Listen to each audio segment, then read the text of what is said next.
Auzubillahi minasyaitonirrajim. Bismillahirrahmanirrahim. Assalamualaikum warahmatullahi wabarakatuh. Oh, minta maaf tadi line saya terputus. Nampaknya line tak berapa okey tadi. Maklumlah saya daripada Tanah Merah, Jeli nak pergi ke daripada Jeli Dabur nak ke Tanah Merah. Okey, sat lagi kita tengok dulu. Okey, Rus Syafiqah Razali, terima kasih join. Cuba dengar. Suara saya jelas ke tak jelas ni?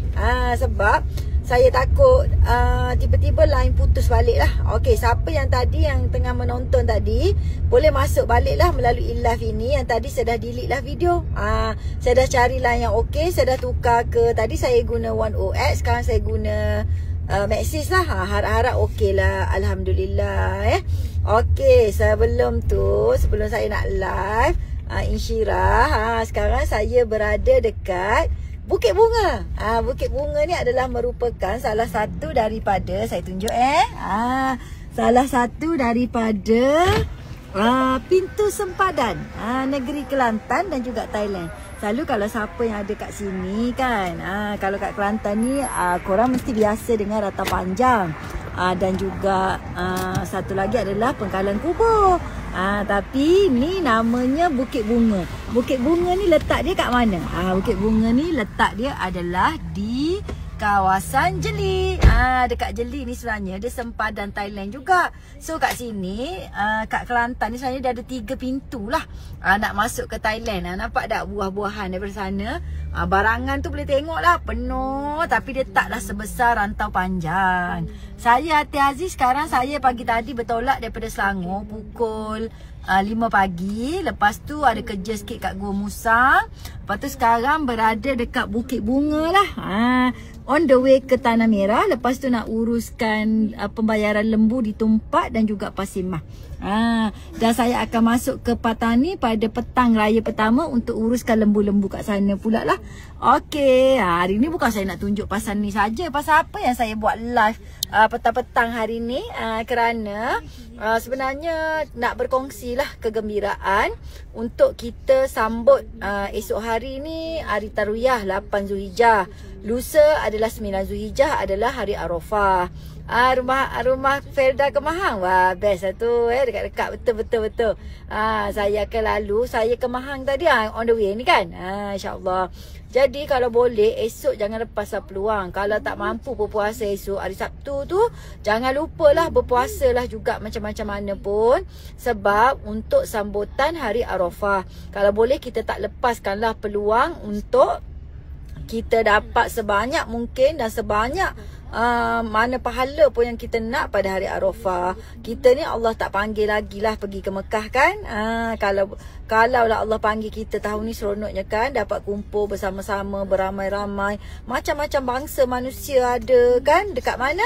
Dekat Padang Arafah. Tapi oleh kerana kita ni Allah tak panggil lagi tahun ni pergi ke Mekah, so apa yang kita buat, kita sambut jugalah hari Arafah di Malaysia. Kalau siapa orang Kelantan, saya sebut dah tadi, saya war-warkan lagi, pada hari Sabtu ya Nurul Aini alias kalau boleh esok dan Sabtu puasa.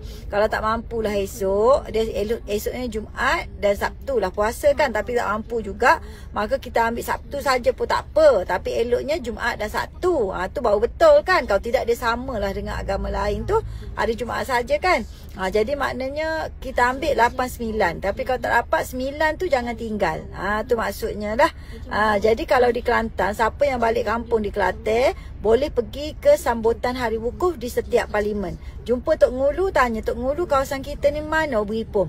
Turun ramai-ramai pakai telekung putih. Lelaki bolehlah berjubah putih pun boleh. Kalau lah dekat Mekah sana, mereka berimpun ramai-ramai dan dengar khutbah. Kalau rakyat Malaysia, kita dengar khutbah dalam bahasa Malaysia lah kan. Kalau yang pandai tu boleh dengar khutbah bahasa Arab beramai-ramai lah. Jadi kita kat Malaysia ni pun kita buat jugalah sambutan dan kita baca khutbah lah juga ramai-ramai. Okey. Kenapa hari Arafah ni sangat penting? Kerana kerana dia salah satu daripada rukun haji saya sebut tadi. Jadi kalau boleh kita ni niat betul-betul, kita susun duit pun sebenarnya supaya salah satunya ialah supaya kita dapat tunaikan haji kan. Sebab tu kalau tak dapat pergi muassasah, sekarang muassasah 20 lebih kan.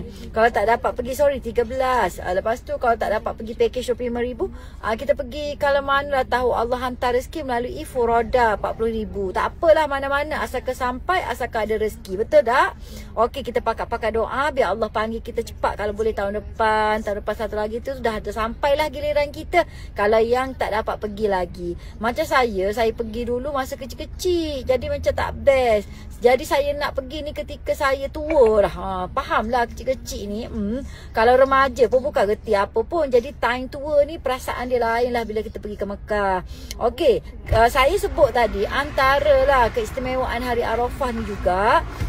Pada hari inilah Rasulullah berkhutbah dan diturunkan wahyu lah kepada Rasulullah SAW. Rasulullah sebut, al-yawma akmaltu lakum dinakum wa atmamtu alaikum ni'mati wa raditu lakumul Islam madina. Hari ini telah sempurna agamaku, kan? Wa atmamtu alaikum ni'mati wa raditu lakumul Islam madina. Dan aku redalah ke atas kamu Islam sebagai agama. Terima kasih Cik Azizi sebab join saya punya live. Hari ni kena buat asal lah sebab sekejap lagi line saya tak elok. Tadi pun line saya tak elok. Biasa saya buat tengah hari kan. Okey, tak apalah. Yang penting dapat berkongsi lah dengan puan-puan dan juga tuan-tuan. Yang ketiga, hari Arafah ni juga kita nak sambut. Dia salah satu daripada hari perayaan besar dalam Islam. Hari Arafah, seterusnya kita akan sambut hari raya Aidil Adha. Kita ada dua je perayaan besar dalam Islam, Aidil Fitri, Aidil Adha. Betul tak? Jadi dua-dua ni jangan tinggal. Dan kalau hari raya Aidil Adha, macam mana kita nak sambut? Satu hari sebelum puasa. Kalau tak boleh puasa Aina, kalau boleh kita ni doa banyak-banyak, zikir, buat kerja amal ma'ruf nahi mungkar, buat kerja solehah, sedekah, jangan tinggalkan. Dan jangan biarkan hari raya Aidil Adha kita ni berlangsung dengan hari-hari tasyrik tanpa kita berkorban. Kalau siapa yang tak daftar korban lagi, klik link segera dekat saya punya ni. Lepas tu daftar. Sekarang saya hanya tinggal 3 bahagian je lagi kat Kelantan. Kalau nak petani, kambing pun tak apa. Kambing kat sana murah. Sebab tadi dia orang telefon, dia kata, Ustazah, dia kata, Ustaz, orang kampung minta lah, dia kata ada ke lagi. Sebab dia kata kalau tak dapat lembu kambing pun tak apa, asalkan orang kampung dapat rasa. Yelah dengan harga barang dan sebagainya ni kan. Saya pun sedih dengar. Tahun ni pun alhamdulillah kami berapa ekor tahun ni, tapi kami hantar petani semualah sebab saya rasa di sana lebih perlukan lah. Sekarang dah 18 nak 2 ekor dah. Jadi 18 ekor dah sekarang kambing. So kambing ni sebenarnya kita letak 1 ekor satu kampung. Ya Allah ya Tuhanku, dia orang nak buat nasi minyak, makan bersama dengan asnaf fakir dan miskin. Kita ni seekor kambing ni makan beberapa keluarga je, tapi dia orang ni ya Allah ya Tuhanku. Jadi sebab itulah kita ni jangan tinggal lah korban. Kalau kita dah korban, zikir, sedekah, jangan tinggal benda-benda macam ni. Lepas tu tahu tak siapa yang berpuasa lah pada hari Arafah ni, Allah akan hapuskan doa setahun. Hadis sebut dosa setahun, iaitu yukafir as-sanah al-madiyah wal baqiyah. Akan dihapuskanlah dosa tahun-tahun lepas dan juga yang berbaki tu Allah akan hapuskan dosa. Tuan-tuan dan puan-puan, kita ni kadang-kadang tak tahu dengan apa kita akan masuk syurga, dengan apa Allah nak bantu kita. Sebab kita ni bandingkan diri kita dengan nikmat yang Allah bagi tu, nikmat Allah bagi banyak sungguh atas kita ni, betul tak? Dengan rezeki nyawanya, dengan rezeki walaupun orang kata susah tapi still boleh makan. Ada yang ada rezeki boleh berkorban 1, 2, 3 bahagian. Maknanya kita ni alhamdulillah Allah bagi rezeki. Jadi nak dibandingkan dengan rezeki nikmat yang Allah bagi ni kadang tak padan dengan amalan kita. Sebab tu kita kena gerak lah peluang. Kalau boleh pada hari Arafah ni minta betul-betul dengan Allah SWT. Allah ampunkan segala dosa kita, Allah mudahkan segala urusan kita, Allah bantu segala pekerjaan kita. Kalau yang tengah cari jodoh tu minta betul-betul, ya Allah ya Tuhanku, datangkanlah jodoh yang orang kata dapat menyempurnakan agama kita, yang dapat meningkatkan agama kita. Kalau ada anak yang tengah bermasalah, doa betul-betul, ya Allah ya Tuhanku, pada hari Arafah tu petang tu doa betul-betul. Ya Allah Tuhanku, kau bantulah anak aku. Kita kadang-kadang ada banyak benda nak cerita ke anak kita kan, tetapi tak tercerita. Biarlah Allah lah yang memberi kefahaman kepada anak-anak kita sehingga dia dapat keluar daripada segala masalah dan menjadi orang yang pejuang yang bermanfaat untuk Islam. Okey, Norita tanya, boleh ke kita niat puasa qada bersama niat puasa sunat esok dan lusa? Dia gini Norita, kalau kita masih ada lagi qada, kita buat qada, kan? Dan kita rasa tak mampulah nak qada pada yang lain sebab kita ada banyak qada nak selesai, kan? Contohnya macam kita orang yang duk alik beranak, lepas tu kita ni duk nyusu anak. Jadi kalau kita tak kodok terus, utamakan sunat, tak sempat nak kejar. Kecuali orang yang sempat kejar, tak apa, tak ada masalah. Jadi kalau tak rasa tak sempat kejar, niat puasa kodok, insya-Allah sunat tu dapat juga pada hari Arafah. Kalau boleh jangan tinggal lah. Lepas tu tahu tak, ada satu lagi Rasulullah SAW sebutkan. Dia kata, ma min yaumin akthar min an yu'tiqallah fihi 'abdan minan nar min yaumi Arafah. Dia kata tidak adalah hari yang mana paling banyak Allah akan bebaskan hambanya daripada api neraka, iaitu pada hari Arafah. Maknanya Allah ni duk tunggu kita baca doa, kita zikir, kita amal ibadat. Kalau puan-puan tak boleh puasa, puan-puan buat apa? Kalau tak boleh puasa, puan-puan bagi makanan kepada orang yang berpuasa. Dan kalau boleh saya sebut tadi, korban tu jangan tinggal lah. Sebab itulah orang kata, Rasulullah sebut, kalau siapa yang tak berkorban ketika lalu Aidil Adha, sedangkan Allah bagi rezeki kat dia banyak, tulang pak kerak dia tu boleh cari, jangan dekat dengan masjidku, tempat ibadatku. Maknanya Allah sebut gitu sekali. Jadi kalau kita tak boleh puasa, kita bagi makan orang berpuasa, kan? Jadinya tadi siapa tanya ni, dia kata paling afdal untuk kita berdoa kalau saya lepas asar lah, macam kita kat sana juga kan, wukuf tu, kalau wukuf sana tu doa, kita pun doa lepas asar. Jangan lupa saya juga akan buat doa secara live melalui FB saya pukul 5 petang pada 9 hari bulan. Saya akan baca doa juga, tapi sebab audio lah, rasa tak nak lah nak tunjuk muka, tapi saya dengarkan suara saja pada tuan-tuan dan puan-puan. Tuan-tuan dan puan-puan boleh tadah tangan, tapi masing-masing nak doa lebih tu terpulang pada masing-masing. Tapi saya akan buat istighfar dan doa beramai-ramai melalui FB live saya audio. Jangan lupalah pukul 5 petang nanti. Sebab kadang-kadang kita ni kan tak tahu nak doa apa, rasa banyak sangat nak cerita ke Allah, tapi tak tahu, tak apa, doalah bersama-sama, kita doa. Lepas itu kalau rasa ada doa khusus, tulis awal-awal daripada hari ni, tulis pada hari Arafah nanti, jangan tinggalkan. Maknanya keberkatan Arafah tu dengan berdoa. Okey, last sekali lah saya nak umum, kalau siapa lagi yang tengah mencari korban, kan, dekat Kelantan hanya ada tinggal 3 bahagian lagi. Last dah ni, last call dah ni. Lepas tu dekat Patani sebenarnya semua dah tutup, tapi kalau ada yang nak juga boleh, kita boleh buka lagi. Sebab tadi saya kesian sangat bila dia orang telefon, dia orang kata kalau tak ada lembu pun, kambing pun tak apa Ustazah, sebab kat sana kambing harga murah. Berapa kita letak kambing bang? 800 tapi dia 800 tu besar lah, tak macam dekat kawasan kita lah.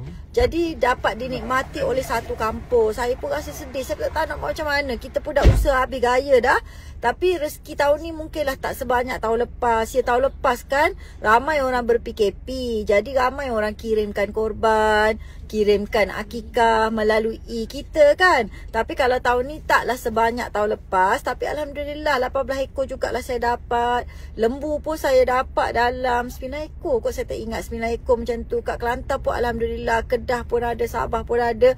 Tapi mungkin tak sebanyak tahun lepas kerana tahun lepas PKP, tahun ni ramai nak buat sendiri. Tak apa, itu rezeki masing-masing lah. Tapi kalau tuan-tuan dan puan-puan ada lebih, rasa nak berkorban, rasa nak akikah, kambing pun tak apa. Kalau lembu 650, kalau di Kelantan 750 saja. Jangan lupa klik link kat bawah dengan segera. Tapi kalau tuan-tuan dan puan-puan rasa tak mampu, nak sedekahlah kepada asnaf di sana, kontak admin bagi tahu saya bukan nak korban, saya bukan nak akikah, tapi saya nak sedekah kepada asnaf di sana. Nanti kita akan tulislah untuk asnaf berapa. Sebab saya pun ada jugalah bawa sedekah zakat jugalah untuk dibawa ke Patani. Sebab saya tahulah dengan keadaan sekarang. So saya akan agihkan jugalah zakat di sana.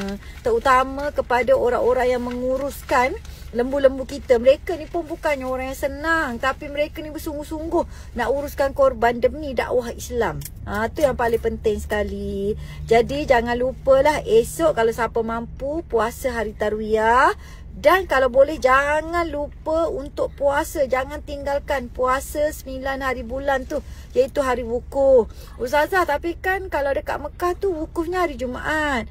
Itu kita kena ikut orang kata apa ni, anak bulan yang ada di Malaysia. Jadi kalau kita jatuh hari wukufnya adalah pada 9 hari bulan. Okey, jangan lupa bersama saya lagi. InsyaAllah esok saya ada juga live. Dan lusa jangan lupalah pukul 5 petang janji kita untuk sama-sama berdoa lepas asar kan. Dan saya akan share nanti ada Ustaz Saibun, merupakan salah seorang daripada staf. Sebelum ni dia adalah staf di Jabatan Mufti Kelantan. Dan sekarang bertugas sebagai ketua Qadi lah. Ketua Qadi di salah satu daerah di Kelantan. Dia telah susun tahu satu doa istighfar, dan dia bagi secara percuma saja PDF untuk siapa-siapa doa pada hari wukuf tahun lepas. Jadi tahun ni saya simpan lagi hari wukuf, nanti saya share melalui saya punya FB, insya-Allah. Semoga kita duk baca doa yang Ustaz Saibun susun tu, maka dapatlah juga sedekah jariah, pahala jariah untuk dia, dan kita juga dapat pahala, insya-Allah. Jadi jangan lupa bersama dengan saya, dan siapa nak korban klik link dengan segera. Wallahu a'lam bissawab. Assalamualaikum warahmatullahi wabarakatuh. Saya tunjukkan last Bukit Bunga. Okey. Nampak tak dia seberang jalan kat sana Bukit Bunga. Wah, tengoklah tu. Kalau kat Kelantan ni dia ada je makanan-makanan macam ni. Yang paling seronoknya kadang-kadang kalau budak-budak, itulah patung-patung apa tu, bantal-bantal tu. Kat sini murah sangat. Allah, kalau dekat KL Sangor tu mahal kan. Okey, saya tunjuk lah. Inilah Bukit Bunga. Kalau nak tahu sempadan sana tu, teruslah Thailand. So sini dia ada satu pintu ICQS Bukit Bunga. Biasa kita masuk ke Rata Panjang. Kalau tak nak ramai-ramai, tak nak ni, tu nampak tak? Dia ada penuh, dia panggil Bukit Bunga tu. Nampak tak? Dia punya kedai-kedai tu. Alhamdulillah, ada rezeki nanti datanglah kat sini. Tu nampak tak? Tu kedai-kedai kat tepi jalan lah ni. Wow, best kan? Kat sini tak payah masuk macam dekat Rata Panjang. Kat sini tepi jalan je boleh beli. Okey, Assalamualaikum semua.